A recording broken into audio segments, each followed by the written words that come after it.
Hey, it's Clay, and this will be a video chart on ticker symbol BLIN. We will take a look at the 30-minute time frame.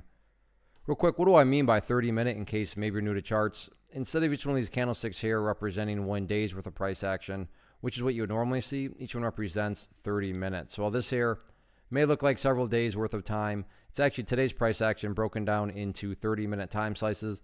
I'll let you this time frame does a good job of telling the quote-unquote story of the price, and then makes mapping out where levels of support and resistance a bit easier to see. Very crazy movement on this one today. I traded it. I don't own any shares any longer on this one, but all over the place. And essentially a gap and trap is how it all played out. Gap and trap meaning that just on Monday the price closed right there, and then this morning, Tuesday, the price gapped up, opened right there. Price ran all the way up there. Some poor souls, which I'm glad to report was not me, bought up there. And then from there, the price just essentially sank the remainder of the day.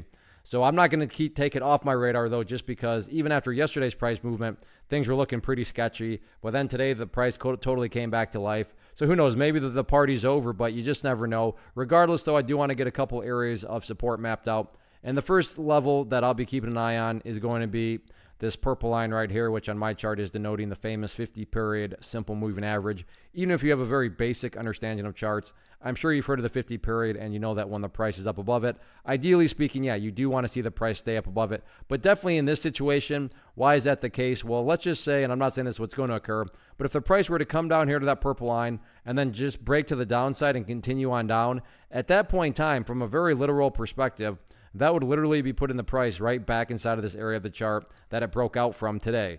And going back to where the price was, not exactly a sign of power or true strength or anything like that. Again, yeah, preferably speaking, you know, it doesn't even pull back anymore. But even if it did at least come down here to that purple line, go sideways, and then start to work its way back upwards, well, from the grand scheme of things viewpoint, at least in that situation, you'd still have a set of lows there. You'd have lows there.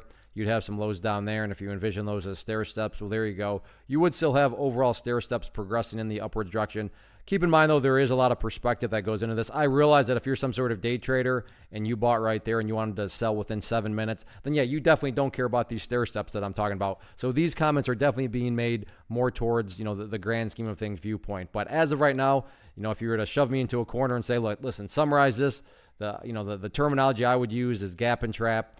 But also to give credit where credit's due, things were looking really bad yesterday on Monday, and then the bulls totally turned things around today. So maybe something crazy like that will happen tomorrow. Like I said, I know I'll be keeping an eye on it, so let's see how it plays out.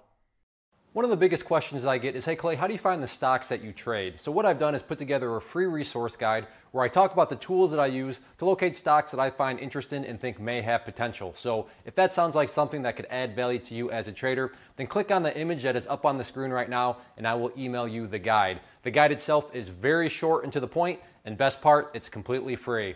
Thanks for watching the video. Let me know if you have any questions.